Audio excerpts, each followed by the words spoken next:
Solving rational equations, that's better. Equations mean what? What's going to be different? There's an equal sign in the problem. So, rather than getting answers like we got before where we would get like x plus 3 over 2x squared, we're now going to get an answer like x equals 5 or something like that. There will be an equal sign in our answer just like there's an equal sign in the problem. Now, I'm going to kind of follow the directions up here. Step 1 is right here. Step 1, find the LCD of all fractions. You may need to factor to do this. So we still have to find a least common denominator just like we did with adding and subtracting. Do we need to find an LCD with multiplying and dividing? No. Only adding and subtracting and solving, because solving, if you notice, involves adding and subtracting. So I'm going to look over here first. This is kind of a old school one. I could just add 5 halves and then get rid of the 2/3 right there, but I'm not going to do that. I'm going to do the method that we're talking about up here. Where does this x go? Does that go up top with the 2 or down with the 3 or with both? If I put it both on the top and the bottom, wouldn't it cancel out? So I can't just cancel it out because it's physically there as part of the problem. And if it's by itself, isn't it x over 1? So that means it goes with the top. So this is really 2x over 3 minus 5 over 2. And yes, I left a strange space there for a reason. I'm going to leave another strange space after this 5 over 2. And then I'm going to call 7 over 1 because I want 3 fractions so I can look at the denominators. So if 3, 2, and 1, what would my LCD be? 6. Because 6 is the smallest number that can be divided by 3, 2, and 1.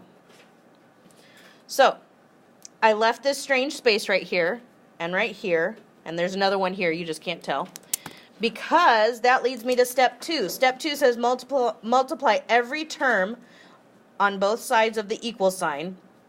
I don't say top only. By the LCD over 1. We don't like multiplying top only because we do have to multiply by a fraction. So if my LCD is 6, I'm going to multiply this by 6 over 1, this by 6 over 1, and this guy by 6 over 1. And what I've just created for myself is 3 little multiplication problems.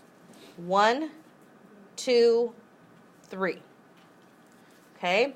Now I'm going to look at them one at a time. If I were to look at just this first multiplication right there, do you see some cross-canceling you can do? I can cancel out the 3 and the 6, and that becomes a 1, and the 6 becomes a 2.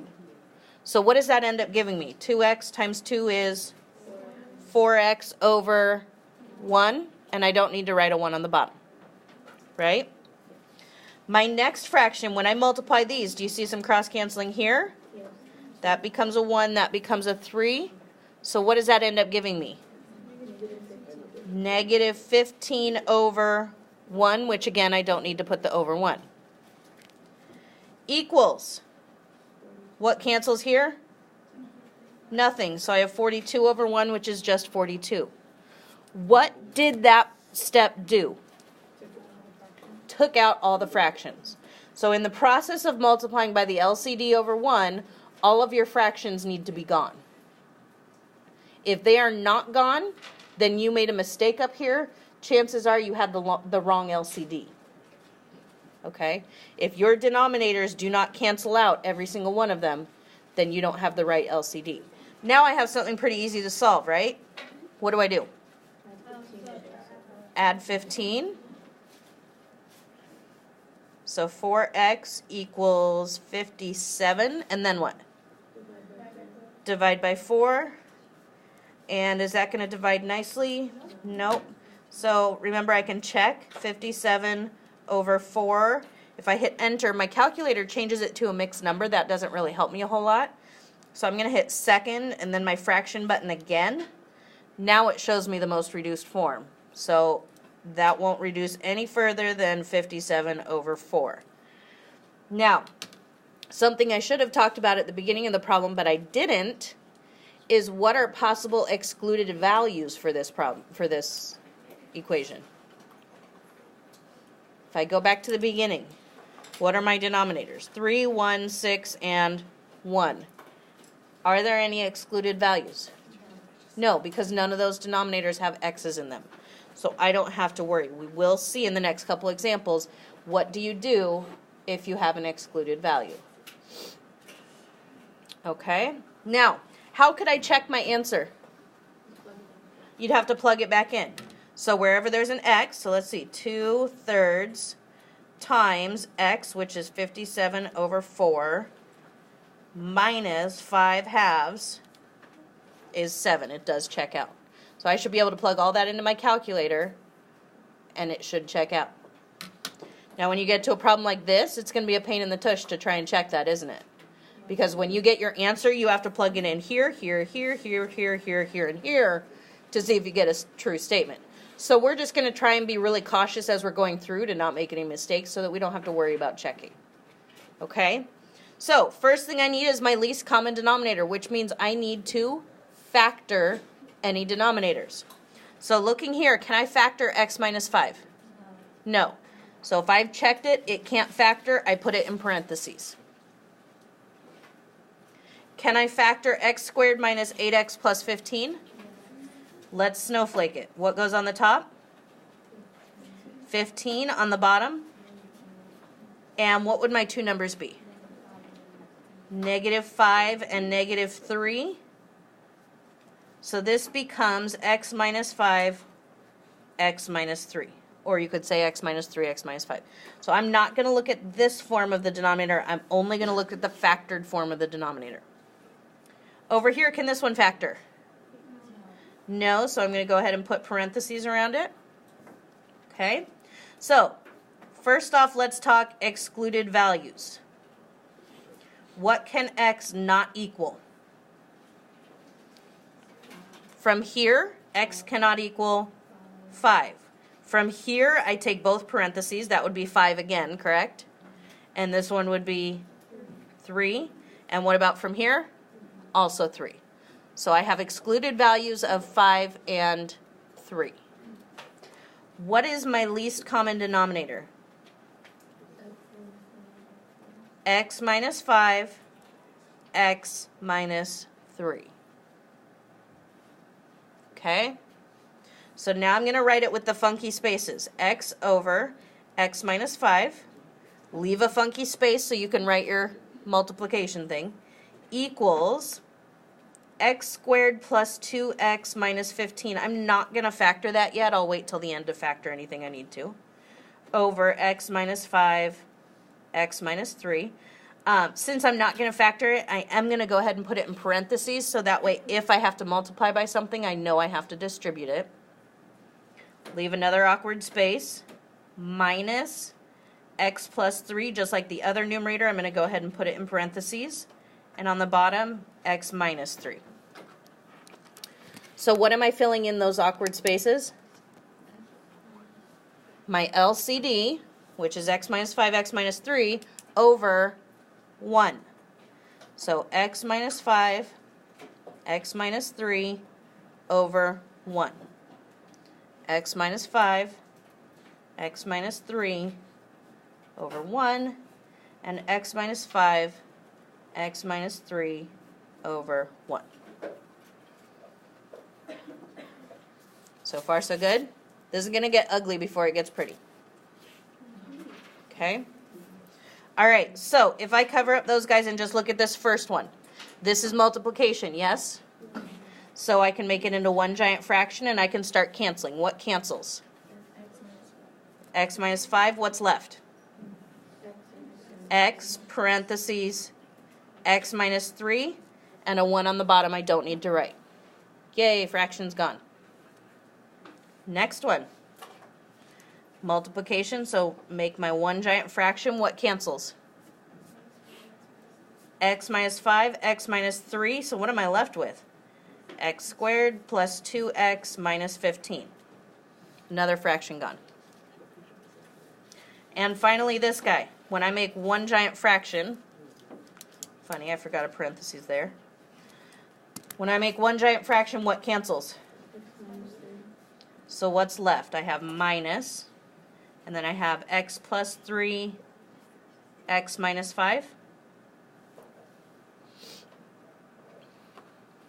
So far, so good? Now, this is going to get a little bit uglier. All my fractions are gone, though, so I can deal with that. What do you think I need to do in this next step? I need to distribute and get rid of all those parentheses so that I can combine some like terms. So, x times x is x squared.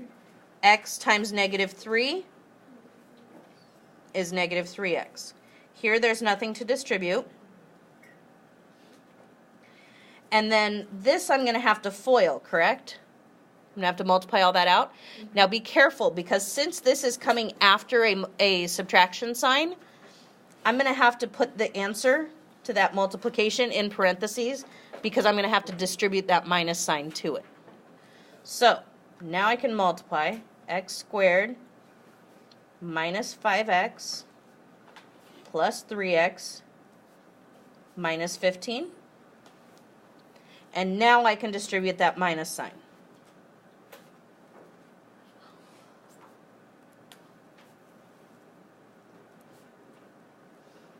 I get minus x squared plus 5x minus 3x plus 15. So let's combine like terms. We're going to clean things up here now. So looking at this side of the equal sign, there's not a whole lot going on. But this side, what do you notice? There's 2x squareds. One of them is positive 1x squared. The other one is negative 1x squared, which means they cancel out. What else do you notice? I see a negative 15 and a positive 15, which means they cancel each other out. So if I look at positive 2x and positive 5x, that gives me positive 7x minus 3x is 4x. So everything on that side ends up just simplifying to 4x. On the other side, I have x squared minus 3x. So now I have a much smaller equation. My question is, thinking ahead, am I going to need to snowflake this? No, why not? There's no constant. There's no c value, so that means it's not going to be snowflaking. But whenever I have an x squared, I do need to move everything to the same side as the x squared so that I can see what kind of factoring I'm going to need to use. So I'm going to subtract 4x, and that leaves me with x squared minus 7x equals 0. What kind of factoring do I need to use? I need to take out what they have in common. What do they have in common? And then I have x minus 7 equals 0. So what do I get for an answer from that x out in front? I get x equals 0. From here, I get x equals 7. The last thing I need to check is, are either of those my excluded values from the very beginning? My excluded values were positive 5 and positive 3. These aren't either of those excluded values, so they should be good. Now, if I wanted to check them, I would have to check 0 first, put a 0 here, here, here, here, here, here, here, here, and see if it's true. And plug a 7 in here, here, here, here, here, here, here, here, and see if it's true. That would be very tedious. If you're pretty confident that you were able to work through this correctly, then you should be good with your answers and you don't have to check it. Okay? Questions there? Yes? The 4x right here? I got that from 2x plus 5x is 7x minus 3x is 4x. So those three terms, combining them, because they're all x's, gave me the 4x. Yes? Why don't you have to factor the top? Factor on the very beginning? Right here? It's a little secret because I knew in the later part of the problem that there wasn't going to be anything to multiply it with. And so I didn't factor it because I knew that I would have to multiply this and combine the like terms. So if I factored it, I would have had to unfactor it in this step. Because like this right here looks factored, and I had to unfactor it, I would have had to put it right back into this same form here to combine like terms. So I didn't do it at the beginning. Okay? All right, let's turn the page. 2 more problems here.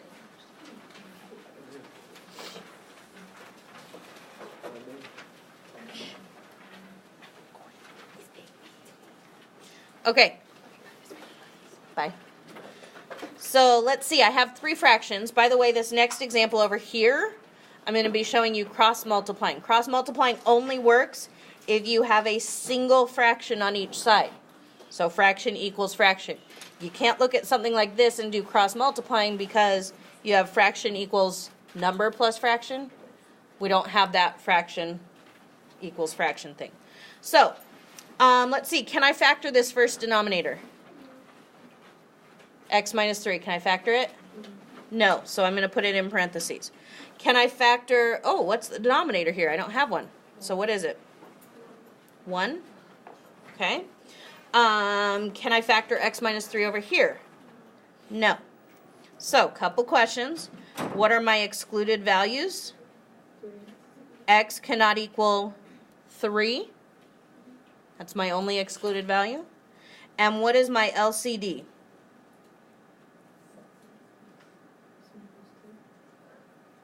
X minus 3. Or 1 times x minus 3, but the 1 doesn't matter.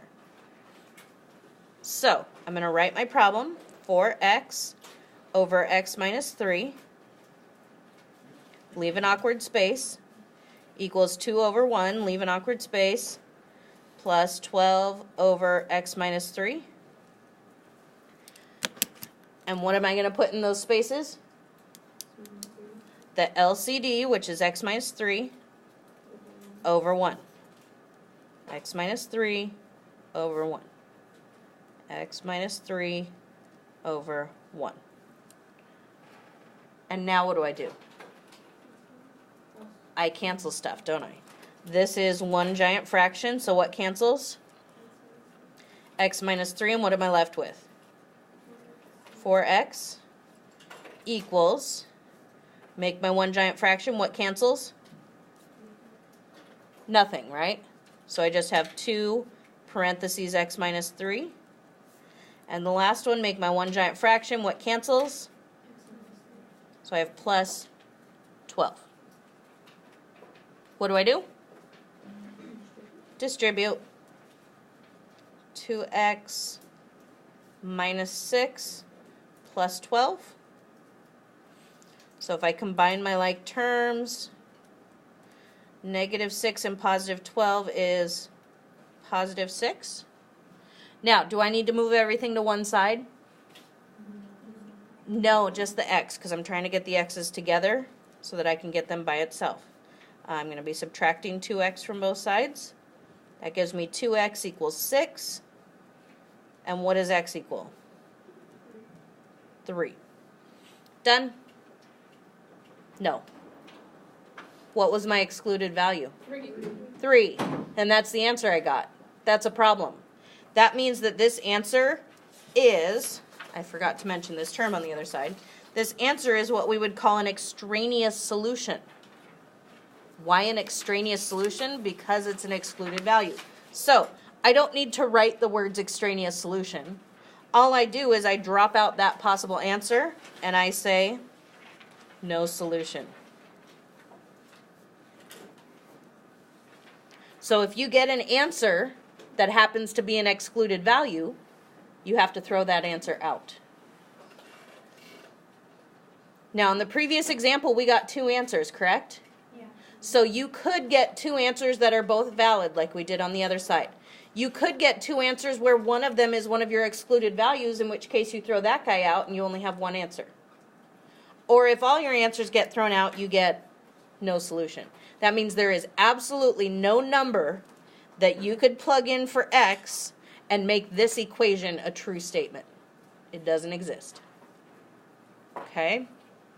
Questions there? All right. Miss Armstrong typed in the checking down there. She typed in the 3. and showed how when you type it in, or when you plug it in, you end up with these undefined fractions. Remember the impossible pizza situation? That's what you've got going on there. So, on to the last example, cross-multiplying. Cross-multiplying is actually just a shortened version of this process. It's still technically multiplying both sides by the LCD over 1 and canceling out what you can cancel out. The difference is you don't need to find the LCD to do it. All right? So, how does cross-canceling work? Well, cross-multiplying. Before I get started, let's talk about our excluded values. If I look at this denominator right here, do you remember how to get the x value from there? 2 chapters ago, we figured it out. You set it equal to 0. Do you know in your head what you would get? Negative 5 over 2. Remember you had some problems where you had to write a polynomial and I gave you the zeros? This is that kind of idea. What's the other one? What would I get from here? Negative 8 over 11. So those are pretty ugly fractions. As long as I don't get those ugly ones, then I think I'm doing pretty good. So, cross-multiplying. I'm going to take one direction. I'm going to take the numerator of one and multiply it by the denominator of the other. I'm going to set that equal to the multiplication going the other way. 1 times 11x plus 8 would just be 11x plus 8. Right? Now what do I do? Distribute. That gives me 2x squared plus 5x equals 11x plus 8. I'm going to ask you again, looking ahead, are we going to need the snowflake? Yes, there's an A value, there's going to be a B value, and there's a C value. So we will need the snowflake, but in order to snowflake, I need everything on the side is the x squared. So I'm going to move the 11x by subtracting it. So 2x squared minus 6x equals 8. And then I'm going to move the 8. So 2x squared minus 6x minus 8 equals 0. Before I snowflake, I'm going to take out a 2. Are you okay with that? Mm-hmm. Makes my snowflake have some smaller numbers. And what goes on the top of my snowflake? Negative 4. And on the bottom? Negative 3. What are my two numbers that multiply to get negative 4 and add to get negative 3? Negative 4 and positive 1. So I have 2 parentheses. X minus 4 parentheses x plus 1 equals 0. Now I just got to get my answers. So, is there an answer here with the 2? No. Because setting 2 equal to 0 gives me a false statement. Doesn't make sense unless there's an x with it. So it just kind of drops out. What about here? What do I get? X equals 4. And here, x equals negative 1. Are either of those my excluded values? No, my excluded values were ugly fractions, right? So I'm going to say that those are good. If you want to see the check, she checked x equals 4 by plugging in 4 wherever there was an x in the problem and ended up getting something nice, something that makes sense. For negative 1, same deal. Shows how it ends up being the same thing. Okay? Any questions? All right. So your homework is worksheet 9.3a. I am going to try and post the odd answers on Google Classroom so that you can check your work. But remember, no work, no credit. Don't expect to get a grade if you have no work. Okay?